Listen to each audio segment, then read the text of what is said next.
Hello and welcome to this audio commentary for this SWAT4 any percent world record in 31 minutes and 50 seconds.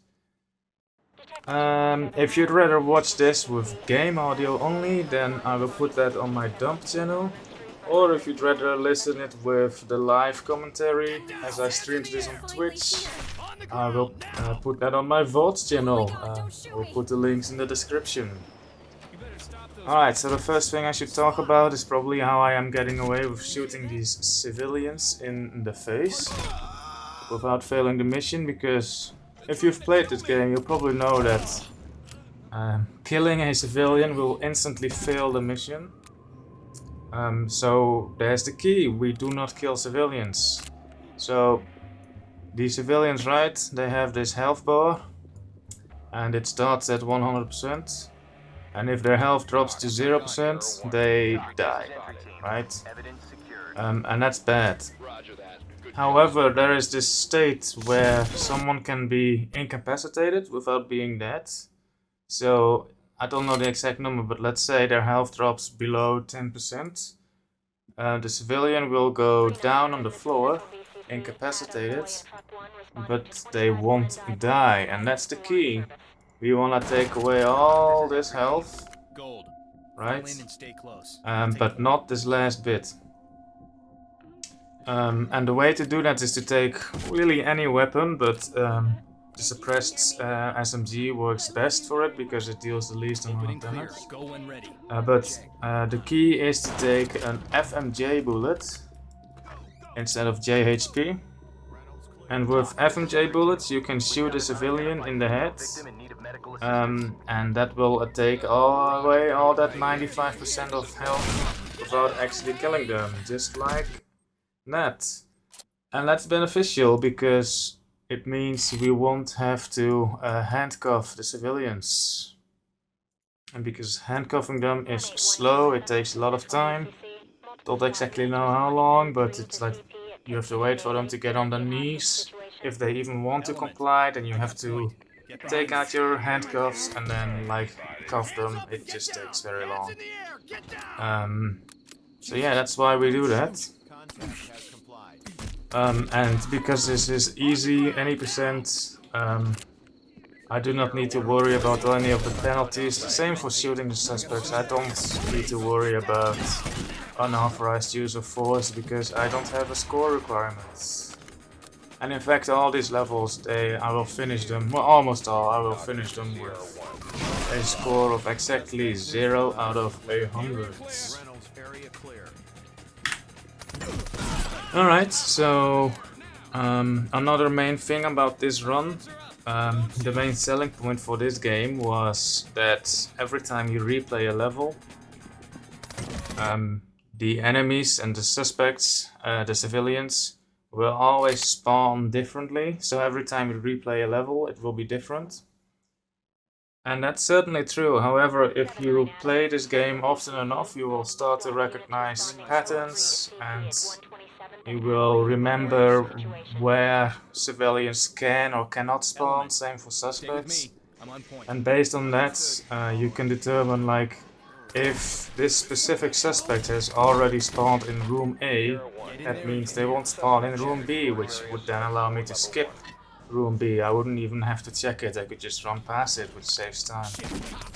So yeah, it's a lot of pattern memorization basically. So for A-Bomb Nightclub, for example, which is this level, there will always be people upstairs, regardless of how good or bad your RNG is. Same for in the main dance floor area that I just cleared. So the key is to clear these areas first, and then once that's done, if you're lucky, that will just finish the level right here. But you need to be really lucky for that, because there will always be enemies in the rest of the map too. However, I sent my team into the hallway there, and very often they clear out most of this area. However, I ran into some issues here, so I actually have to clear some of this area myself. And yeah, giving them remote orders like that using the viewport is very useful. Oh, it's a bit clunky to use. This is not bad RNG I got on A-Bomb Nightclub here. Let's take a look at my splits actually. So yeah, over my gold split I lost a lot of time for A-Bomb because you know you can finish this when you're still upstairs. But overall that was a pretty good time. So the next level is Victory Imports. And I switched to the secondary entrance for Victory Imports because if you take the primary entrance for this, there's straight away there's like 4 different paths you can go. Whereas I can only split my team into groups of 3, that being red team, blue team and myself. So what I do is I take the secondary entrance, I send red team all the way downstairs to block the only way that goes up. This will prevent any runners or patrollers from like flanking me or going around me and hiding in a place I've already been to. And then with blue team I clear the upstairs area. And then when I'm down here, going down the stairs here, because I'm now on the opposite end of the map compared to red team, when I tell red team to fall in on me, they will actually walk towards me through the entire map that I haven't checked yet, and they will do a lot of the work for me. This door normally isn't locked, so I got stuck on it for a bit. So yeah, red team is now making their way to me. I send blue team into a far away area that I don't want to walk all the way towards because it's far away, which takes time. And then this is actually quite good RNG because I don't need to check the toilet. The blue team had no one in their room, so I didn't actually even need to send them in there. So yeah, I got quite lucky on that map. Alright, Red Library Offices is a pretty significantly difficult map. But yeah, I sent my team into the main office area with the cubicles. I cleared these bathrooms myself. That guy, he's always, well, he's not always there, but if he's there, it's a suspect, right? So I don't need to worry about target ID, I can just rush around the corner and then just shoot. And only then I can look if there was actually a guy there. So for a lot of these rooms and corners it's like shoot first, see if there was someone there later. Alright, so now I'll send the red team into the other stairwell while I go up on this way. And blue team, meanwhile, I'll just leave them in the cubicle area. And my plan is to send red team into the parking garage, so I don't need to check it myself. While I clear the upstairs area. Police, on your knees. So she was hiding her head, which was a bit annoying. If you can't hit them in the head or they for some reason miraculously survive a shot to the head, you can always resort to shooting them in the lower leg instead, and you can safely shoot them like 4 times in the lower leg, or 1 time if they've already been shot in the head, provided their hitbox works. And they will go incapacitated but not dead. Sorry. So this balcony is nice because it allows you to snipe anyone who is down there. So I sent blue team into the cubicle area because there's a suspect hiding there behind the filing cabinet, but his arm doesn't have collision from here, so I can't hit him. And when he comes out, I just miss. So that has me really worried now because he can run anywhere. He can run towards where I came from, or towards the spawn, or anywhere really. So that's really annoying. But I keep going and hope that he just runs towards where I haven't been yet. Like maybe even upstairs or straight towards me. Right, so she had no hitbox on her head, so I just shoot her in the leg. And it looks like Red Team did a good job clearing out the parking garage. So normally, like, I would stop bothering with my team at this point, but because I had a runner, I sent Blue Team over to a random door. Just hoping that, you know, maybe they would stumble into that guy that ran off. Alright, and this is the server room, which is the last bit of this map. So there's a civ here, and a suspect that snuck up behind me. I actually heard the door open. You will also sometimes see me quickly open the objective screen for like a fraction of a second, and that is just to see like whether I completed the bring order to chaos and rescue the civilians objective yet. So if, for example, I notice that bring order to chaos is complete, I can then stop worrying about being so careful going into rooms and just go and pick off the final civilians. Fortunately, the guy that ran off was in the server room, so yeah, that was a bit lucky.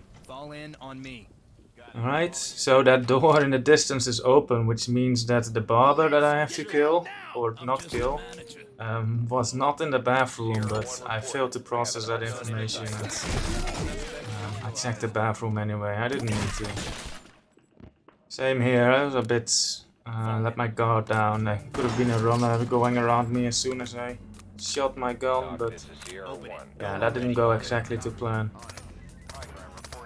So this bottom floor is shaped like a circle, so I go right and I set my team left, and then anyone who is going to run away from me will automatically run into my team instead.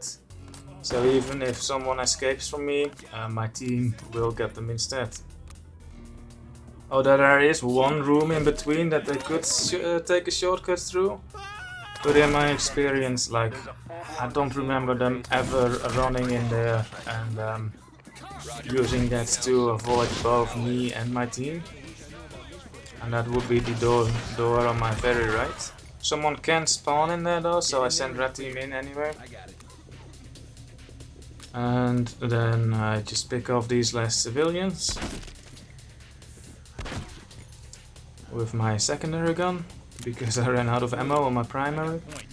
And then it's checking the upstairs area, the laundromat.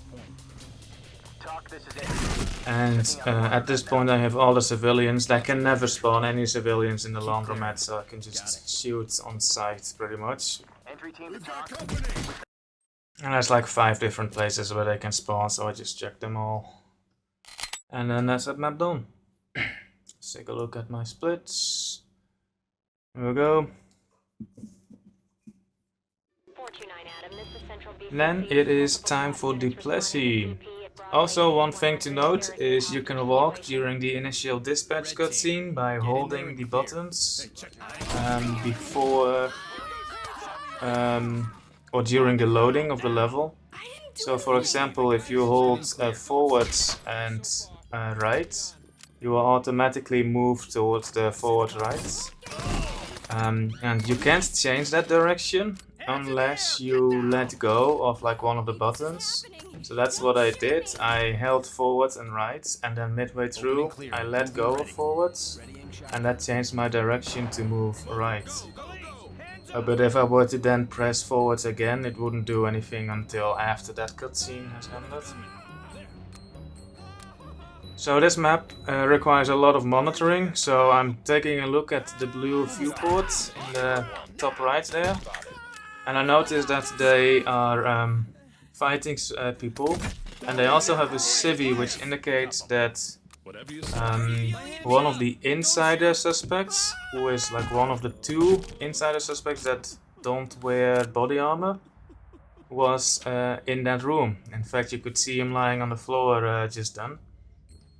And that's good knowledge to have, because if I have found both of the 2 insiders, I can then skip certain rooms.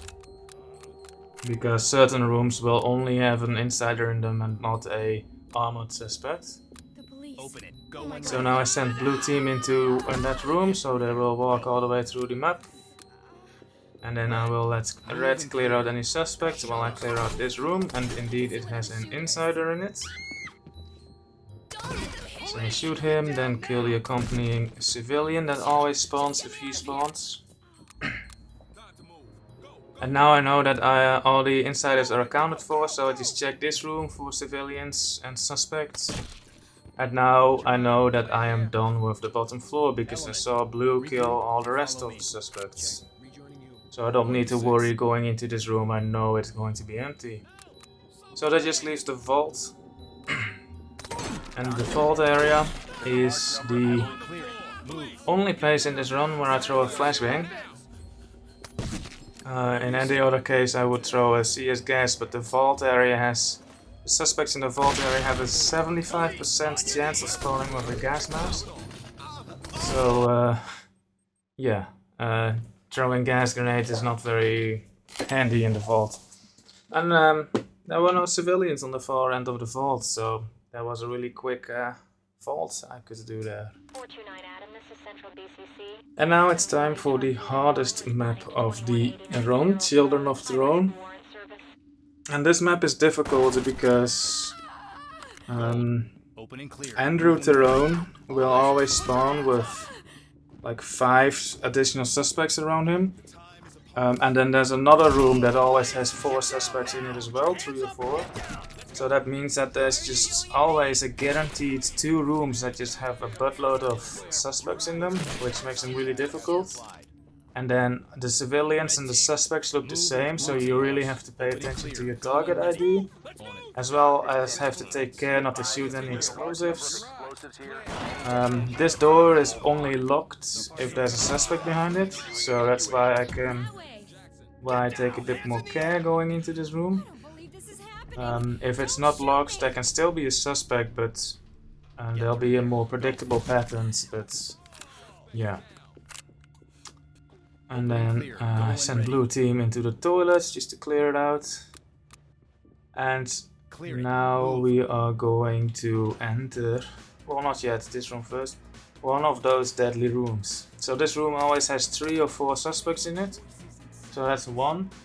And I just wait here for the suspects to reveal themselves. And then 2 of them revealed themselves at once, which is annoying. So I had to shoot this guy through the woods, which was a bit annoying because you can't see him. Yeah, I got him, but I only got 3. I didn't see a 4th, so I'm a bit careful going upstairs, but the 4th one didn't spawn. If I had found 4, I knew that I was done with this room and I could just barge in. That door is always locked. Gotta be careful though, because sometimes they will just instantly kill you. When I'm going up the stairs, because red team and blue team are all at the bottom of the other 2 stairs, when I hit the fall in command, they will all run up their respective stairs and then just clear everything in between. So now I know that the bottom floor is all done. And this lady caught me by surprise actually, she shot me in the leg.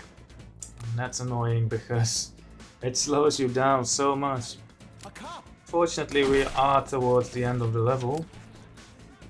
And my team, I send them into the beamer room from one end and then wait at the other end for any suspects that try to run away. And indeed they are. And one of the dead bodies here was still shouting and screaming and making noise. So I wasn't sure if my team actually got everyone.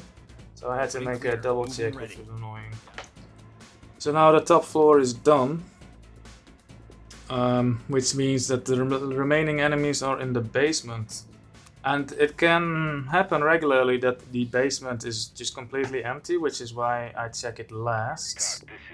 And in fact, the basement was empty. It was just a suspect that surrendered instead of getting killed by blue team when I sent them in that stairwell, which is a bit annoying.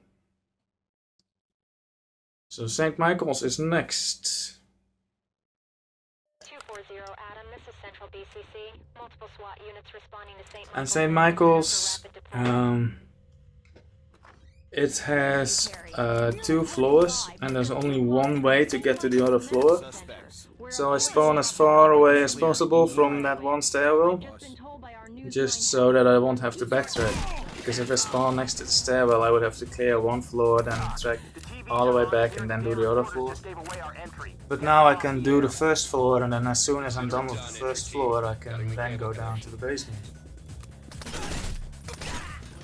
I send my team in that room because, you know, they have nothing else to do, and then I won't have to clear that room myself. That dude in white is Hyun Park. He is the main civilian in this map that I have to rescue. And he can either spawn in the basement or in that particular room. If he spawns in the basement, he will have lots of bodyguards around him who will try to shoot me. But if he spawns upstairs, it means there won't be any bodyguards, so it makes the basement actually significantly easier. So yeah, I'm happy that he spawned upstairs because it's the best place for him to spawn, but yeah, if he spawns downstairs, it's alright, so now the top floor is done. Just checking that last room. Now it's done.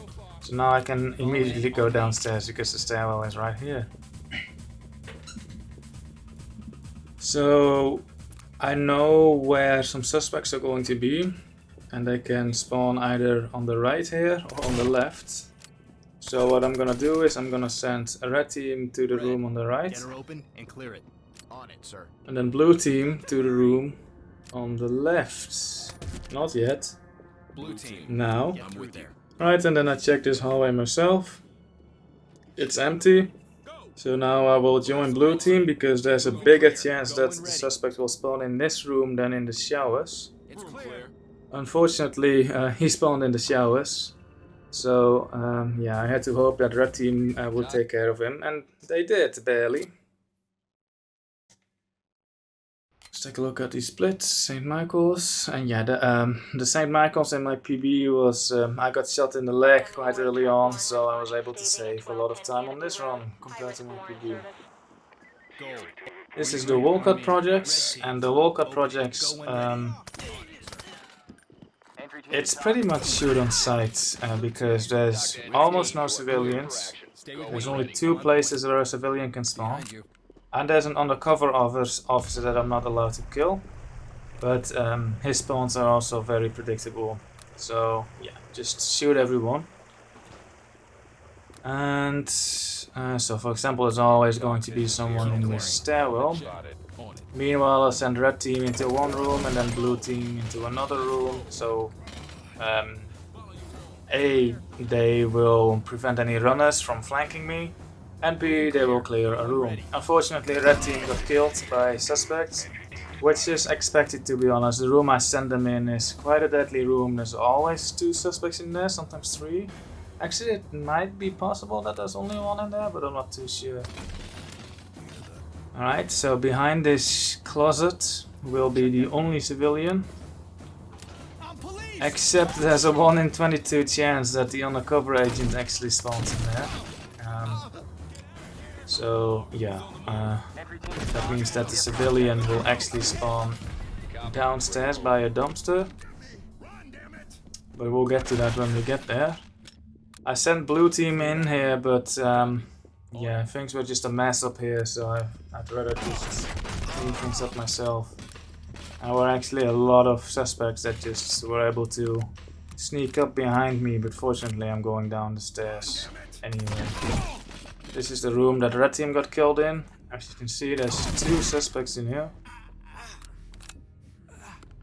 And that's pretty much that. I do a quick check of the objectives to see if there's any suspects remaining, and yes, there are. It's probably in the next room. Oh, yes. Right, and then I check this door, but it's locked as always. But then I check my objectives and I actually completed all the suspects already. So I just need to pick off that last civilian and I didn't need to check that door. Alright, the penultimate level is Old Granite Hotel, which I recently rerouted. And Old Granite Hotel is shaped like an 8, so I start at the center of the 8 and then do one loop and then the other loop. I send red team through this very first initial door and then I send blue team through a different door. and just like I did on north side vending, I go left and blue team goes right, and that way we're working towards each other. Yeah, and then blue team actually does a good job at clearing that suspect. So now I know that this hallway is pretty much safe. I found one of the customers already of the hotel, and the hotel will only always have at most one customer. So I didn't actually need to check that room that I just breached, because it can only have a customer. If it does have a suspect, then Sierra 1, the sniper, would tell me.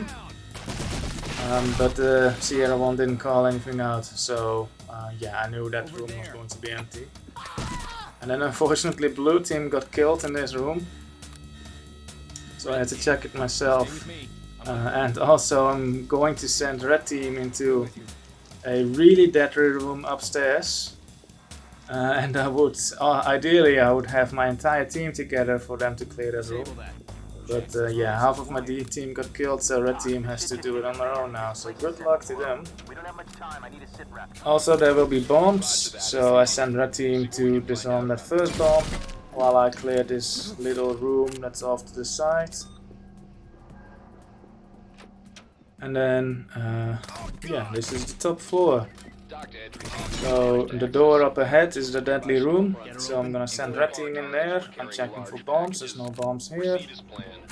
And while red team clears that room, I will take a quick look at the sniper and just clear, or the second sniper, and just clear that room. So now that sniper room is done, I don't need to go in there myself anymore. And then here's the first bomb. This guy is wearing a hard hat, which means that he sometimes can just eat a bullet to the head and survive, which can be annoying. And then I disarm the bomb, and there's a little trick you can do. If you are disarming a bomb and then enlarge the viewport and then shrink it again, you can then walk while disarming a bomb, so then you don't have to stay in place for very long. Alright, and red team is actually doing a really good job clearing that room. So at this point I think all the suspects are done. I haven't actually checked yet. So I send red team to disarm the last bomb, and then I disarm this bomb myself. And indeed all the suspects are done, and then as soon as red team is done disarming the bomb, the mission completes. And because I was a reroute, I actually got a big fat gold split on that. So there's one map remaining, Mount Threshold. And Mount Threshold has a lot of places and doors for runners to go to, which makes it a very difficult map to keep track of where suspects are. So this first alley always probably has some suspects in it. This room is always only occupied by civilians. So I send red through one door and then blue through that door. And that way they will cover the most central areas of this floor. So any suspect patrolling the top floor will at some point run into red team and then hopefully get killed. And then this guy shot me in the leg, but fortunately not enough for me to lose my walking speed, so that's good. And here's a civilian, and his head just isn't solid. So he takes 2 bullets and just doesn't want to die, and then as soon as I open this door, this other suspect just shoots me in the leg, and now I lost all my running speed. I have to do the rest of the level with like crawling at a snail's pace. However, I was looking at my splits and I saw that I was a minute and a half ahead of my PB, which means that I'm a minute ahead of the previous world record, which was a 28. No, it's not a 28. It was a 32-28 by Duke It. And I'm glad I finally beat that. But yeah, I was a minute ahead of that run, so I knew that you know, I could lose a minute and still world records. So I wasn't that worried actually. still, it's annoying. Get her open and clear it. And I also looked at my splits, and it indicated that the amount threshold I had in my PB probably also got shot in the leg, because it was a really slow time. So yeah, I knew that I was still good as far as time is concerned. Of course, if I get shot again, I would die, and that's not good. But still, yeah. Also, another thing here is I sent Red Team onto that balcony in the main atrium earlier, and then when I told them to clear this room on the other end of the map, they would take the stairs down and then clear everything in between and take care of any runners, because there was one runner that saw me and then ran away, but he ran straight towards Red Team and Red Team took care of them, so that's nice. Alright, so we've done pretty much all of the level except for animal research, and animal research also has a lot of escape roads. So I send red team in that door, blue team in that door, and then go around myself, so that anyone that will run away from red or blue team will run into me instead. Also, there's a civvy in this direction that I still need to incapacitate. And a suspect apparently, I have no idea where he came from, but yeah, red team should have gotten him but didn't, but then I got him, so it's fine. Blue team got killed, which means there's still a suspect in that room, so I send red team in. And then normally I would just follow red team in, but because there's a suspect that could run away, I will have to flank them again. And the suspect should be right around the corner here, yes. Alright, doing a quick objectives check to see if there's any suspects remaining, and there isn't, so that's good. And then the main objective for this is to secure the briefcase. And the briefcase will always spawn next to this guy in green that I just shot. So that's an easy way to remember like where the briefcase is. Shoot the last civvy, debrief, next mission, and then that is it. So my final time was 31 minutes and 50 seconds. I lost some time on Mount Threshold, but it's nothing too bad. Obviously compared to my gold split it was, but compared to my PB it's fine. So yeah, that was my audio commentary for this run. I hope it was insightful. Again, links to like a different audio version of this video in the description. And let me know what you thought of this. I'm not very used to doing post commentary like this, so yeah, I'm still learning and practicing, but I do enjoy it. So yeah, every time I'll get a PB or something, I'll try and see if I can get one of these out.